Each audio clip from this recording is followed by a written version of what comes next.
Today we're going to be talking about Dead Matter. It's a zombie survival post-apocalyptic game coming out soon, at least in closed alpha. It's coming out in closed alpha in about 9 days. It's a game I've been following since 2017. Apparently it first started as a mod on a game called Crisis 2, and I've heard it's actually pretty good, the mod at least. So if you want to check that out while you wait, you got 9 days, that'd be a good place to go just to see, what it's like on the mod. But I would not use that mod as relevance to how the actual game will be, because just in case, don't want to put your hopes in anything. If you've already gotten the game, whether it's through Indiegogo or Quickstarter, or not Quickstarter, Kickstarter, make sure that after you've backed the project, which they have options here, I don't know if the Kickstarter will allow you still to pledge. So if not, you can go to their Indiegogo, and they have options there in which you can purchase the game to get access to the closed alpha. As you see here, they have two options here, a single action and a double barrel bundle, in which you can purchase the game ahead of time and get access to the closed alpha. Once you've done that, just head over to their website, go over to their store, which looks like you can buy it from their store as well. Make sure that when you create an account, use the same email that you used for Indiegogo or Kickstarter to make sure that you get that early access code through your email when the game launches. Which again, those codes should be flying out in about 9 days. QIsoftware.ca website, you can see the countdown as to when the game is coming out. If you haven't been checking, they do have a YouTube channel. Let me actually go back to their channel here. I've been checking out a few of their clips. I mostly watch these through the Discord server they have. So I didn't really go through the YouTube to check it out until recently. Which if you just search up Dead Matter, it'll pull up their YouTube channel and give them a subscribe to keep in check at least when they put out new video logs as to what their progress is. Let's actually open one of these up real quick. Check out some of the cool stuff they have. There was one that showed off their inventory. Let me see if I can actually bring that video up. Yeah, here we go. Right on spot too. So in this clip here, you can actually see, let me go back a little bit because there's some things in here I want to show off that look really good. So let's start right here. So he's transitioning to where he's coming up onto a gas station, which I believe his friend is at right now, kind of waiting for him. Which this fog right here, super creepy. I like it. Makes it hard to see. There could be zombies out there. You don't know. It's pretty cool. I like it. And he's got a little SKS, it looks like. Yep, see some zombies. Looks like his friend takes out that first one. I really like the animations. They look really smooth in comparison to games like DayZ, of course. And look at that reload. Super smooth. I like it. Way better already than what I saw when DayZ first launched. The animations for the zombies look a little rusty, but again, they did note that in their stream, which if you haven't checked them out, they do stream on Twitch every now and then. They did note the animations on zombies, and players sometimes are a little rusty, and that is their next place to work. I think right now they're mostly focused on making sure the game was in a playable state so that the closed alpha can launch and let people try it out and give their feedback onto what to add and what to do in the game, as well as just, general consensus of how the game plays so far. Those little details like animations I am not super worried about, and that right there, let's actually check that out again. Right here. Being able to check your ammo like that is one of my favorite things to do. I sometimes do it just because it looks cool. Like, I'll know how many bullets are in my magazine. I usually count because I'm a nerd like that. I usually keep track of how many shots I fire.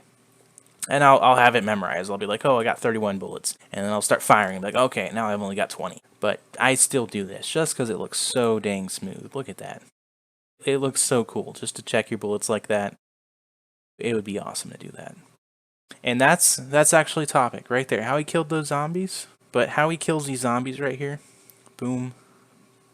Boom. Headshots.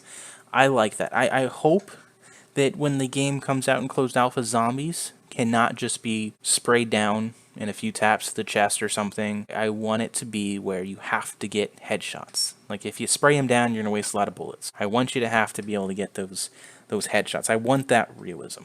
Games like DayZ, I'm going to compare this game to DayZ a lot. Before Dead Matter, that's what there was. You had DayZ. Of course, now you got a few others, but it's you know, you can play some Arma mods and hope you can find some mystical server that Frankie played on, but DayZ is pretty much the nearest thing right now. Dead Matter is definitely going to take its place. It's going to overthrow DayZ without a hitch.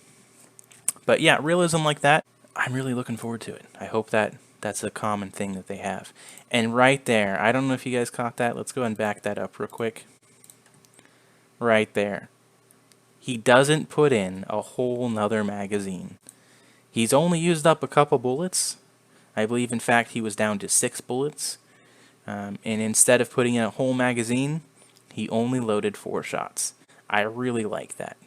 It's a small detail, but it makes you really feel more into the game. Touch of realism, I like it.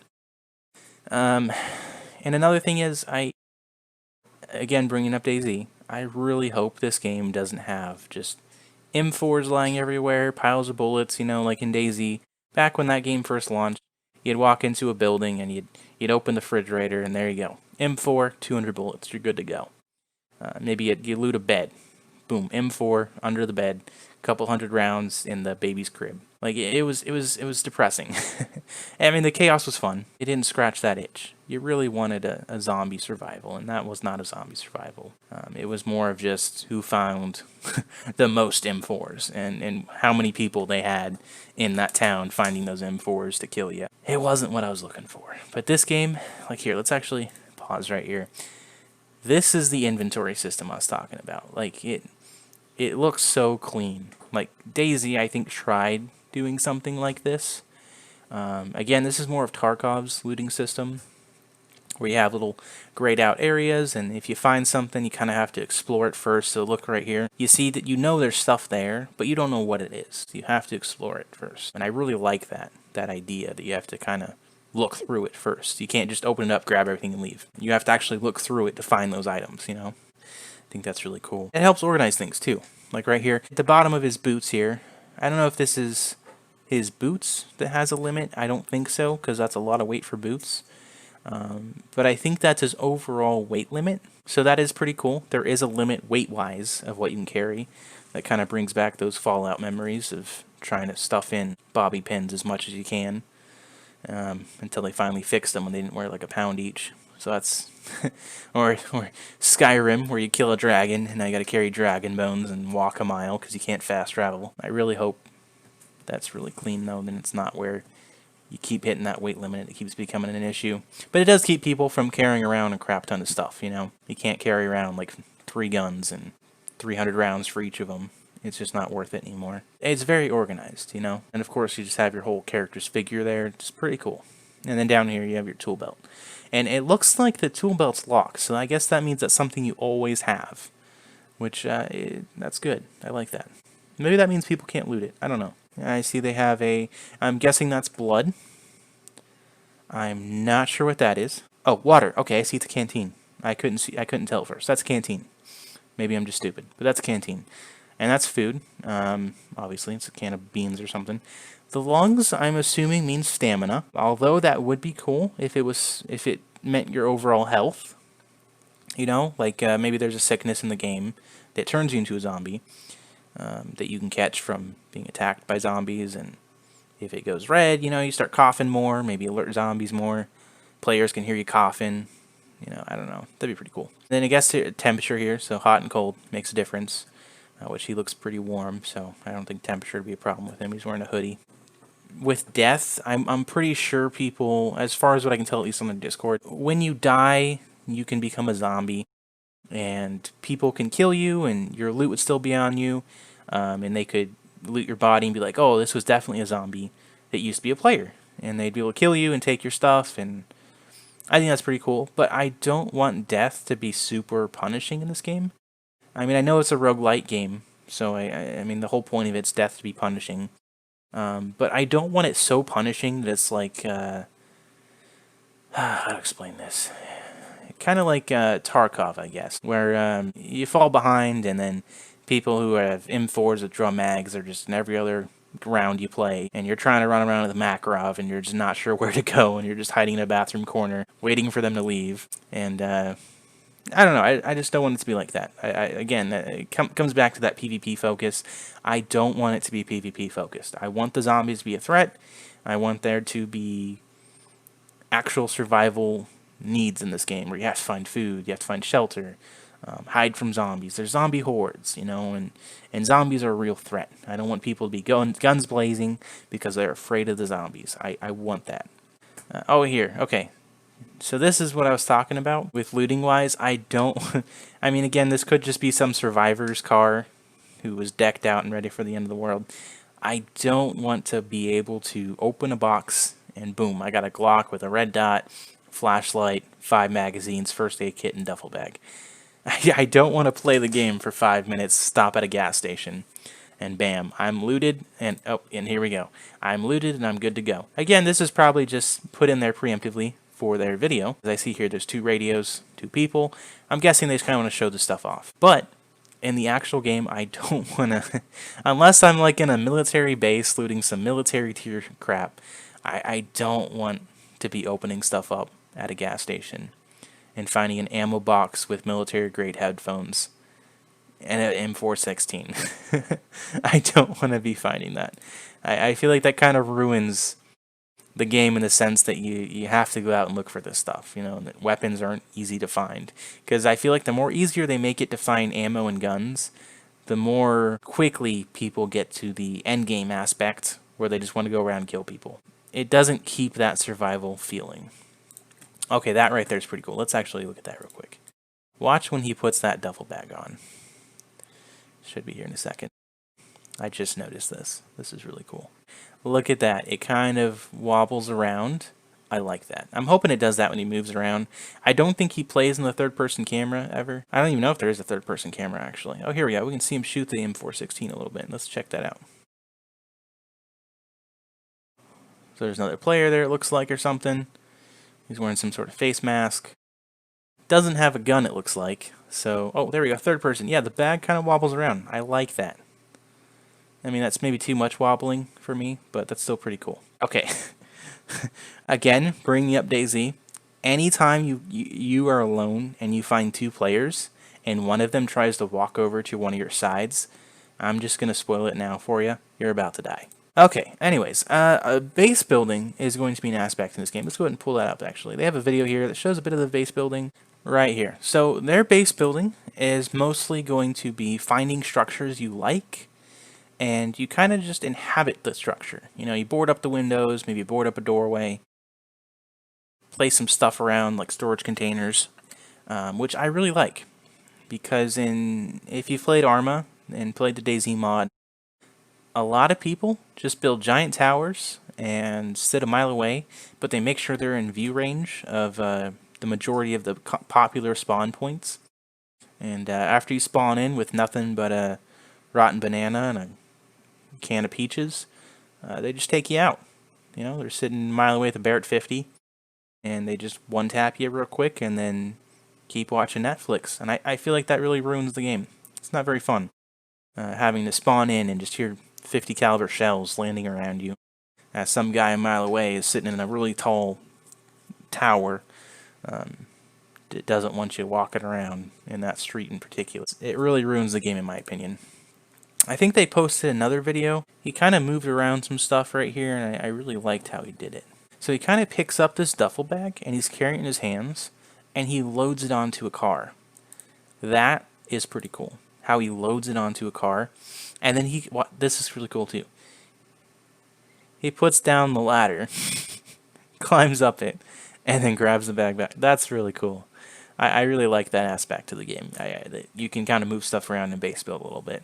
I've never been much of a base builder. It's never been my passion in games like this of survival. I've always liked to just wander around. That's just what I do. I feel like bases are kind of a weak point for players because you stash all your stuff there, and then if he gets attacked, you feel like you're going to lose everything. And so for that reason, I've never enjoyed bases. It's just a sitting pile of loot. You can't move it around. And if it gets destroyed or taken or raided, that's it.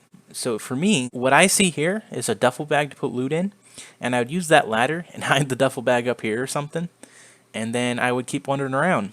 And if I die or find myself in a pickle, I'd be able to come back, pull that bag down, get some first aid kits out of it or something, maybe some more ammo, change out weapons, put it back up there and run around some more. That's my favorite thing to do. I did that in Arma a lot. Like the Arma DayZ mod or whatever. I would get a car or something or a bike, I'd park it out in the woods somewhere hidden, and I'd fill it with loot. And if I died, I'd run back to that car, unlock it, grab a gun or two, lock it back up, and keep going. It really helps out, you know, because then you don't have to worry about it getting raided, because it's nothing big or that stands out, you know. It kind of just hidden away. And even if it is, you know, you split up all your stuff in different stashes around the map. So if they find one, you know, you don't lose everything. It's not like in a base where you lose it all. I like doing it. I feel like it's a lot more cost effective. Another thing they plan on adding, or at least I've seen talk of, is spawning in on a squad mate, which I think that's really cool, but I don't want to be able to do it while in combat. I feel like if you can spawn in on a squad mate while in combat, that would, which I'm assuming they're not going to make that possible, obviously. It kind of seems silly that they would make it possible, but one of the things I hope they do is something like Arma, where in their DayZ mod, I think in fact they did it in DayZ as well. I can't remember for 100% sure, but they made it so if you've gotten shot at, or someone is shot in a specific distance of your player, they count you as in combat. And while you're in combat, you cannot quit the game, and you cannot, I can't remember. There's a couple things, but I know you can't quit the game for sure. And that's to keep people from doing combat logging, which, oh my god, I hated combat loggers. You know, you'd sit there and have an epic firefight, you'd keep pushing them back, they'd keep running up in a building, and you'd finally have them cornered, and you'd open the door and they're gone. Because they just combat logged. They don't want you taking their loot. And having that, where if you're getting shot at, say 10 minutes, you can't quit the game. If you unplug your computer, your character stays in the game for 4 minutes. Something like that, you know, just to balance it out so people can't quit, get spawned in on, anything like that. Maybe if they just make it so, you know, if you got a friend online, you can spawn in at the nearest safe house with your stuff and go and help them out or join up with them. And I believe they also talked about making it so if you play with friends, you don't have the struggles you had when you were playing things like DayZ, where you wouldn't be able to see who your teammates were, in a sense. Like, you'd put on an armband, and you'd be like, okay, we're all wearing white armbands. If you see a white armband, it's a teammate. And then you get in a situation where you're on the other side of their body, and you can't see their arm. And you're like, okay, everyone start crouching.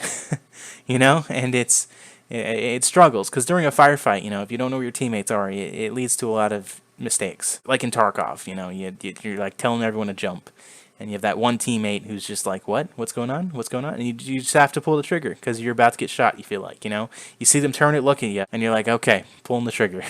And then you find out it was your teammate, and now they're dead. At least as far as I've heard, they plan on making it so you can see your squad mates, which is really cool. It motivates people to play with their friends. And obviously that's what people want to do in Dead Matter. They want to play with their friends. They want to enjoy the game together. Another thing is they have this here. This is what I want to show. Their physics in their game looks amazing. Like, look at this. Just smacks with a car door. Right, let's watch those individually. He drives by, right? And while he's driving, he just pushes out his car door and smacks the zombie with it. I like it. It actually closed the door too, if you saw there. That's pretty cool. And on this one here we go. He's reversing with his car door. And it, bam, knocks his car door off and sends a zombie. I like that. That's going to be my favorite thing to do, just saying right now. They have modification of weapons, which their modding system for weapons is super cool. I mean, you can, it looks like you can deck out any part of the weapon. Just any part of the weapon, you can change it, which is pretty cool. Here's this video here. This shows their sounds. Now, let's, I'm going to start it from right here. I'm going to have that volume on. Now, check out this sound.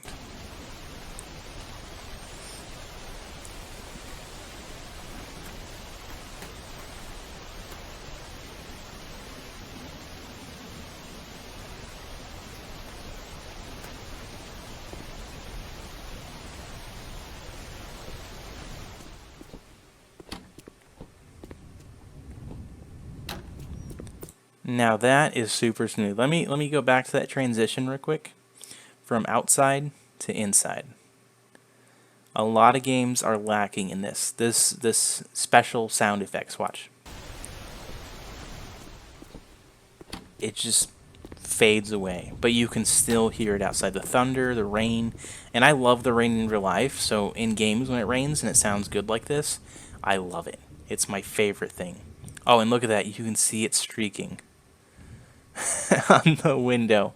I mean, the shadows don't reflect it, but that's okay. Having it on the window like that is really cool. That's one thing I'm really looking forward to, is hearing the rain in that game. Anyways, one last thing before I end this here. If you are unsure on how to redeem your key, they have a nice post on their announcement page of Discord that directs you to their Reddit, which kind of shows you how to get that head start in claiming your alpha key after you've purchased the game, which is registering your account through QI software, and to, of course, make sure you use the same email address you used when you backed their game with a purchase, and confirm that you can see it on the orders page. So if you go to their store page here at qisoftware.ca/store, so once you've logged in, it should look like this right here for you. Go to your orders, and boom, it shows your backing here. And that's and it shows your source, the date, the price, everything. And this confirms that you have it. That's really important. Make sure you confirm that you have it on their orders page. And again, if you don't have it, you can get it here at the QI software. You can get it from Indiegogo, or I think Kickstarter. Not 100% sure. I know their Indiegogo is limited. You only got 8 days, so I think that's about the time that the closed alpha comes out. It ends. I think it's a couple hours, maybe like 24 hours or 12 hours before.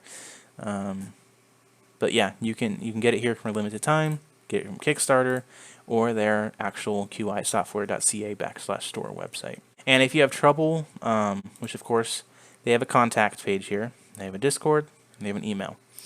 Make sure you follow them on Discord. They put a lot of good announcements, a lot of good information. And every now and then, of course, you can have a chat with some of the developers. Try not to hound them with questions. They get enough of that already. Just kind of chill with them for a little bit. If not, they have a support web email, and they're really cool. I've talked to them a couple times on the Discord. They'll definitely help you out. They're good people. They'll find a solution for you. Which, of course, they have a Reddit as well. I haven't joined it because I don't really use Reddit a huge amount, but they have a Reddit if you need to follow that as well. And, of course, they have a countdown on their QIsoftware.ca website, so you can keep track of when the closed alpha comes out. I will be making a video of the closed alpha. I am unsure when I'll be able to post it, or if I'll be able to post it. I'll have to check with the NDA that I'll have to sign before I play the game. I'm hoping that when the open alpha comes out, that I can post a comparison of the closed alpha compared to the open alpha and kind of show what the game looked like, what it looks like now. Is it worth playing? Things like that, and kind of give a heads up if you should spend money on it if you haven't already, or if it's something to keep in track for when it launches as a actual game. Just make sure you're following me, and when I can, I will try to post a video of it in not during the closed alpha, I believe, because again, I think that NDA I signed before I played the game will mean that I cannot show closed alpha content. However, when the game comes out in open alpha, I believe then I will be able to post my video. So I'll try to do a comparison, showing the closed alpha versus the open alpha, what's changed, what's remained the same, issues, bugs, things like that, to kind of see if it's something that you'll want to play. Based on, and especially because it's very important to see how much progress they make between the closed alpha and open alpha, because a lot of games, they have a very repetitive pattern that you'll find between a closed alpha and open alpha. So seeing what Dead Matter's company does between closed alpha and open alpha would be very, very big. It would speak a lot on what they care about in this game. So yeah, I'll definitely see what I can post and when I can post it. If you follow me or subscribe to my channel, I'll be able to show you some content on what the game looks like and hopefully the future of the game.